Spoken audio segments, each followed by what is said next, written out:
Rick from the grave would have us wait 4 extra minutes. But not bad, listening to Strauss. I think we can all agree that's probably worth it. So, let me tell you, you guys already know how great this job is. Because I've twice in the 16 years of the festival screened 2001 in front of a festival audience. The first time, and this is why I love the TCM audience there, after the applause that our guest got, the second biggest applause was for Douglas Trump. And I had the pleasure of interviewing him, gosh, 10, 12 years ago. And now, I think this might top it. This has been a goal of ours for a long time. And so I would like you to give a warm welcome, please, to the star of 2001, Keir Dullea.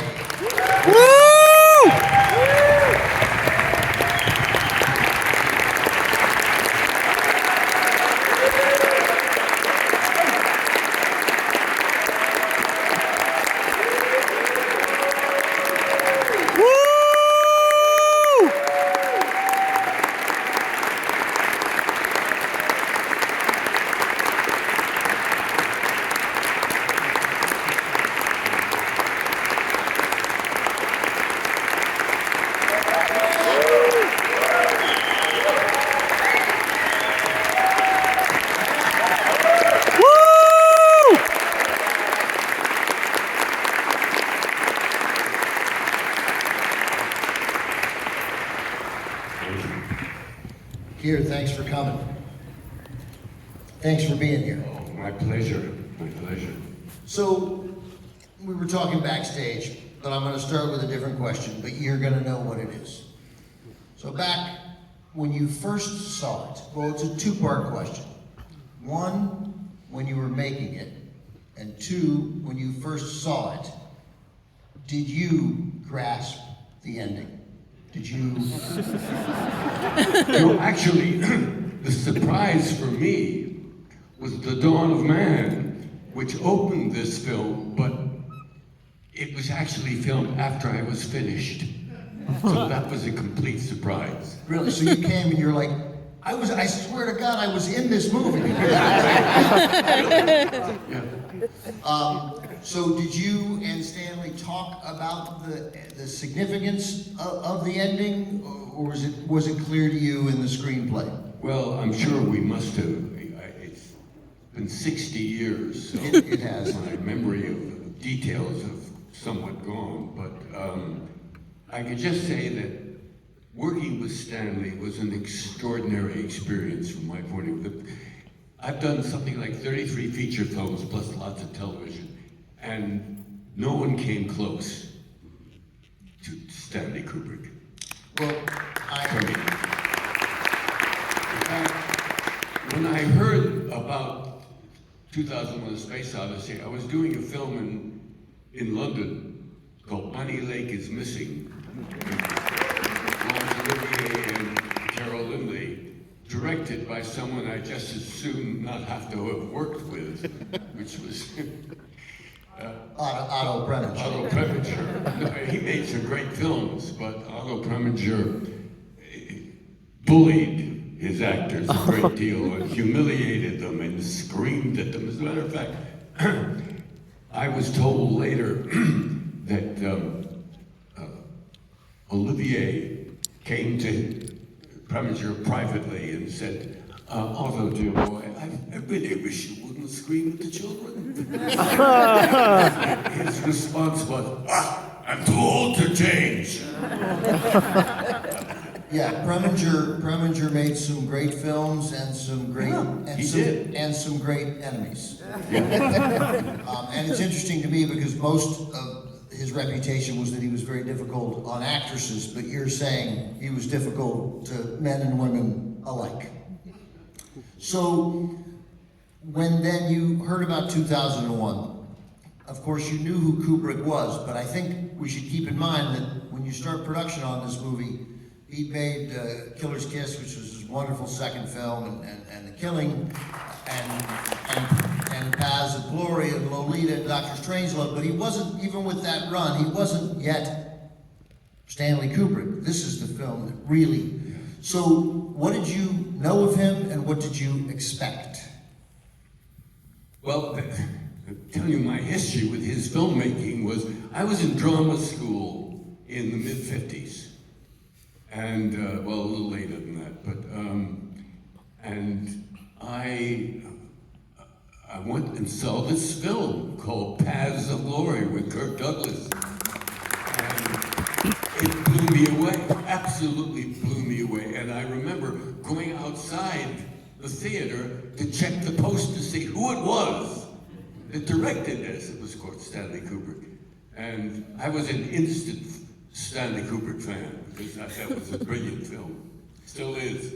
So yes, I was telling you I have to shoot something later today where I name my 4 favorite films, and I don't have 4 favorites like you guys. I have, 404 favorites, and it's going to be on the internet forever. But the only 2 films I'm sure I'm going to say are Casablanca and Paths of Glory. So I had the same reaction that you did when I first saw it, which was being overwhelmed and fury at what I had seen. So how was Stanley, obviously not just compared to Preminger, but he had a deft touch with actors. Oh yeah, he was, he never raised his voice. You never had the sense that he was impatient in any way. I felt, well, I must say, because I had become such a Kubrick fan, I was in a bit of awe of him for the first week, and he sensed that. And after about a week of shooting, thank God, he came to me personally, and he said, Keir, I just want you to know, you are one of the finest actors I have ever worked with. Now, whether he was bullshit or not, I don't know. It was the right thing. I very soon relaxed, and from there on in, had a wonderful time working with that genius.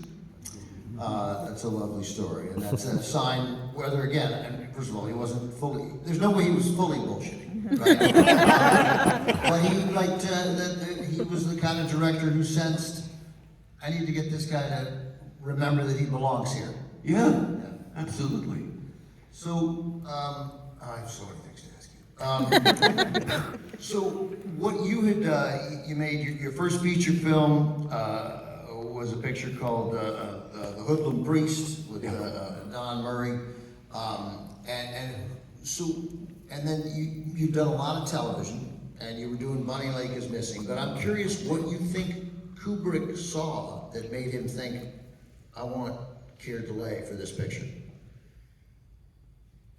Well, I always thought, because it was such I made such an impression on this particular film, which is my second film, which was called David and Lisa.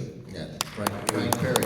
I think I've sort of assumed that was the film that kind of got him in my favor, to want to work with him because of whatever work he saw.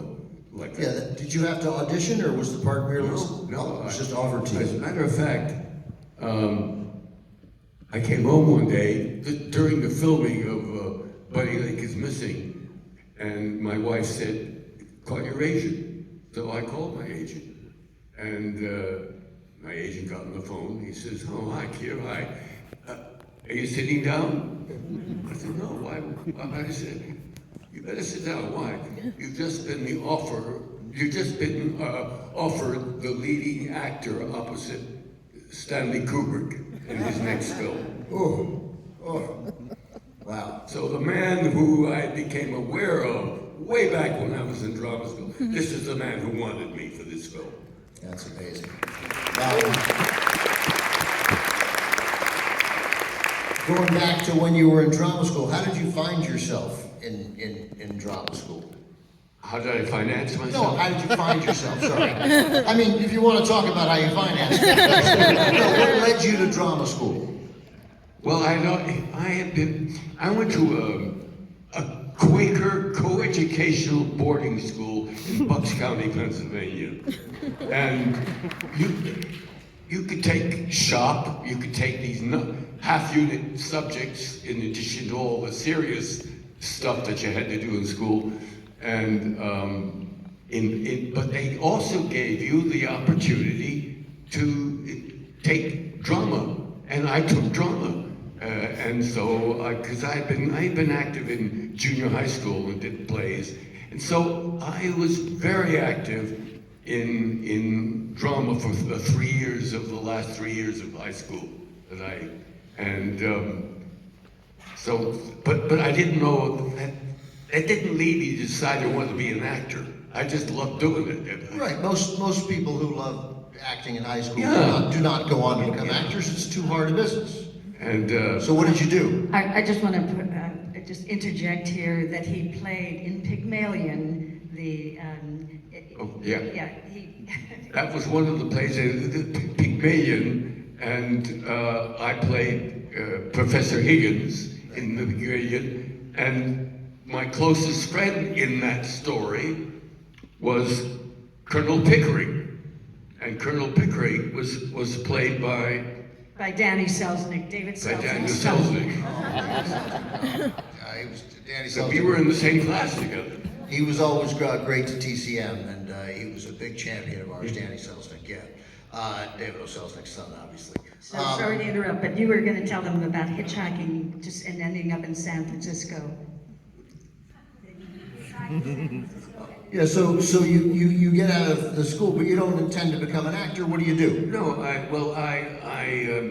went to Rutgers University. Why did I go to the university? Because nobody did not go to college who went to that school. Everybody went there. That's what you did. If you went to the George School, you went to college. You went to college, right?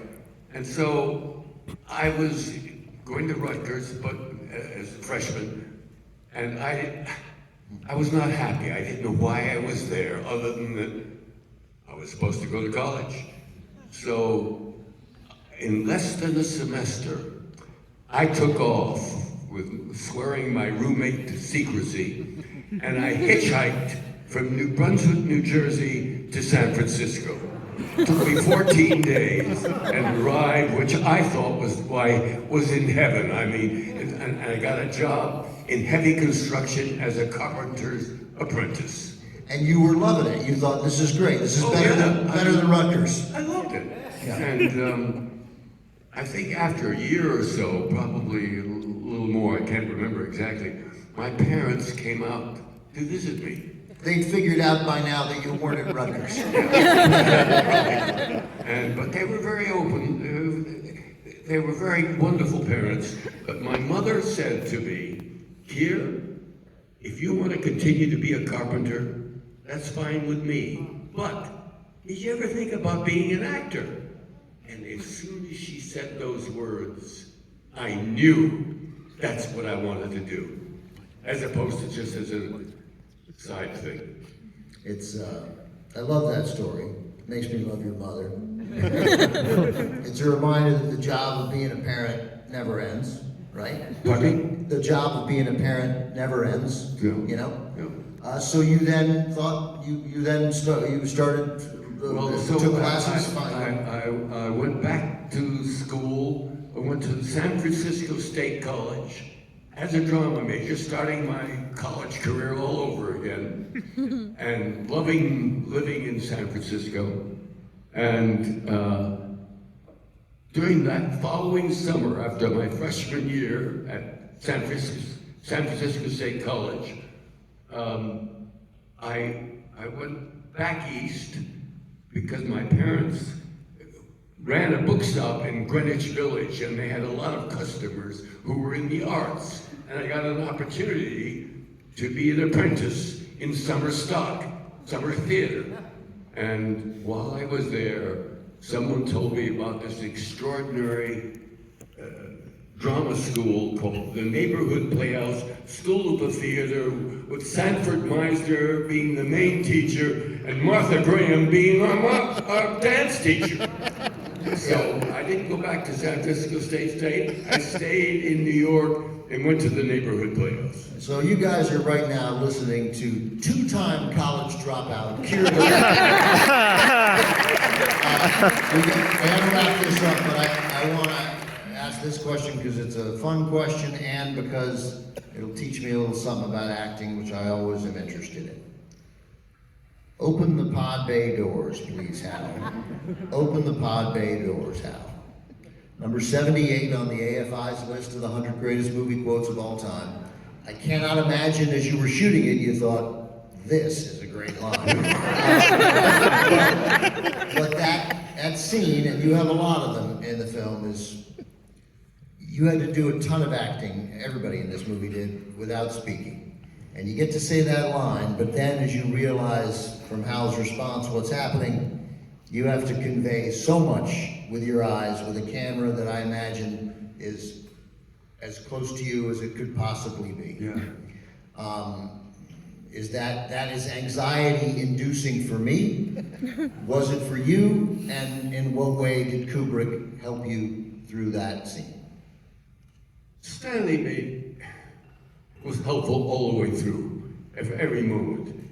I loved working with that man.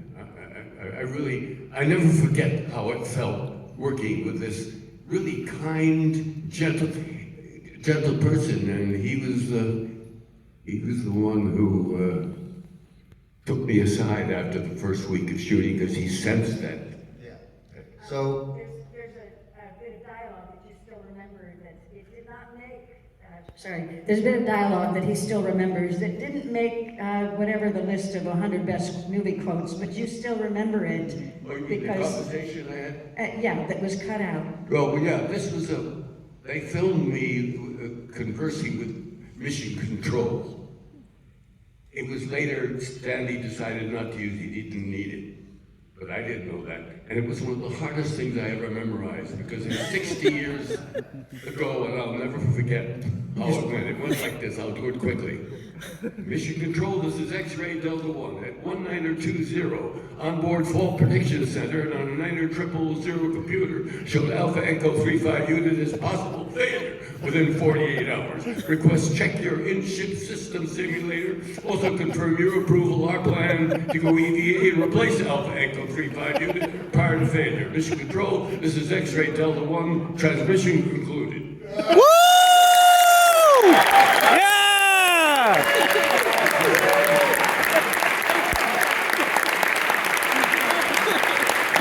That's the best. That's the best.